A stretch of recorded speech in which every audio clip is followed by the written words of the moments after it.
Hello and welcome to today's episode of the Jacksonville Jaguars Insider Podcast. My name is John Shipley. I am your host and beat reporter, and I've been your beat reporter covering the Jacksonville Jaguars for On SI every single day since August 2019, and we are moving forward through yet another offseason together. As always, you can find our 100% free, 24/7, boots on the ground Jacksonville Jaguars coverage every single day on social media such as Facebook and Twitter at Jaguars on SI. And you can also find us at www.si.com/NFL/Jaguars. Hello, everybody, and welcome to today's episode. Today, we are going to talk about how the Jacksonville Jaguars, even without their first round pick, which is not a small thing, suffice to say, but even without their first round pick in 2026, which is owned by the Cleveland Browns as a result of the Travis Hunter trade, the Jaguars still have quite a stockpile of draft picks for the 2026 season. I think the best franchises, and it's appropriate to say the Los Angeles Rams, I think, are a perfect example of it. Setting up for both in the short term, adding Devontae Adams, taking a guy like Terrence Ferguson out of Oregon, maybe a little earlier than people expected, but because, he's very capable, very athletic, filling a very specific role that they need to win right now to maybe help the offense take another step. At the same time, the Rams also, trade back from the 26th overall pick and get a first-round pick next year, with other picks on top of that. To me, the Rams are one of the best teams at planning for the future while also going for it and winning now. And to me, that is exactly what the Jacksonville Jaguars did in this last, draft cycle over the weekend. With the selection of Travis Hunter, with the trade that it took to get from 5 to 2. It's not hyperbolic to say that could be a franchise-defining trade. Probably the biggest draft move the team has ever made. They spent 2 first-round picks on a guy, traded into the top 2, and they've only picked 1 or 2 a handful of times. He's a two-way talent who's arguably one of the biggest stars in the game of football and even in the name of athletics right now. One of the biggest moves the team has made. And it's 100% a win-now move. You don't take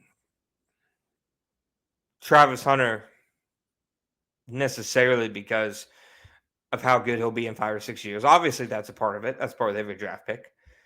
You take Travis Hunter because they believe that he can change the entire complexion of the team right away. Like he's that kind of rare, special talent. And he is.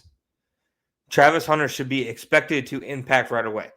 Some fan posed a question to me on Twitter during the draft. I believe it was during day 2 when they asked, are the Jaguars actually a better team roster now than, say, this point last offseason?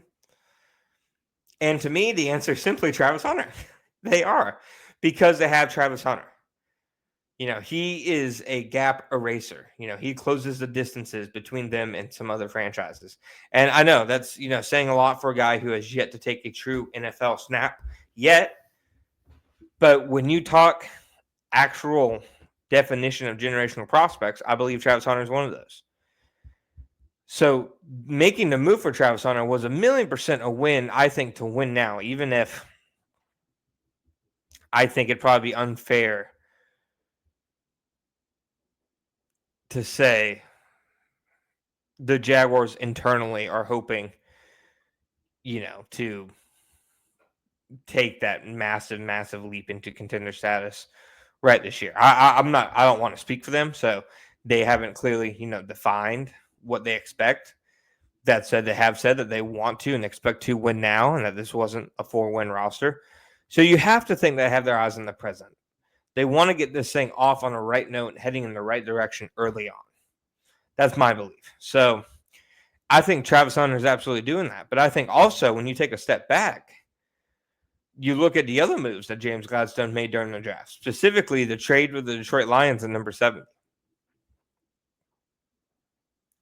Netting essentially, a third-round pick, and I believe it was 2 sixth-rounders, a sixth-rounder in 2025 and a sixth-rounder in 2026 for a 2025 third-rounder and 2 2026 third-rounders. That, to me, is a massive coup. And that, to me, is planning for the future. So while the Jaguars obviously were making that aggressive, win-now, explosive kind of move to get Travis Hunter, they were also at the same time, I think, planning a little bit ahead and planning for the future. Which, again, to me, I think that's what you see the great GMs do. The Castro, Harry Roseman. I think that when you think about the best general managers in football, you think about the teams that, they're obviously choosing when to be aggressive, when to go for broke, but also being cognizant of you still have to remember to build for tomorrow outside of just going for it today. So I think that's something that the best franchises, the best front offices, best general managers do. And that's something that, like, the past Jaguars regime, I think, like, to Trent Baalke's credit, he did a good job of stockpiling draft picks for the Jaguars, 100%. He was planning for the future. Was he, after the Calvin Ridley move, as aggressive in going for it now as maybe he should have been? You can argue maybe in free agency with some of the contracts he sent. But I don't think to this degree. Just looking at it now, the Jaguars have 11 draft picks in the 2026 NFL draft. They obviously don't have their first rounder. They have their second rounder. They have 3 third-round picks, includes their own, and then 2 from Detroit. They have a 4th-round pick. They have 2 5th-round picks, a 6th-round pick, and 3 7th-round picks. So plenty of picks for them to, really be versatile with. Multiple picks in the 3rd, 5th, and 7th rounds. That's where teams like, James Gladstone's mentors Les Need, the Rams, have kind of found their long-term sustained success. So it'll be interesting to see if that is now where you see the Jaguars start to, maybe operate that way, where they're still making moves and being aggressive for today. While on the flip side, when they can and when it's advantageous, making moves that help them stockpile picks and prepare for future drafts. I think at the end of the day, the Jaguars gave up a lot for Travis Hunter. A first-round pick next year and a second-round pick in this last draft would have obviously made quite the impact on this roster. But I also think Travis Hunter is a rare, special player. And I think that when you combine Travis Hunter's rare skill set with what the Jaguars did the rest of the draft in terms of acquiring those draft picks and preparing for the future, I think you see what very well could become the Jaguars' new identity and what they obviously hope will become their new, winning tradition. Thank you guys for listening to me on today's episode of the Jacksonville Jaguars Insider Podcast. My name is John Shipley. We'll be back next time.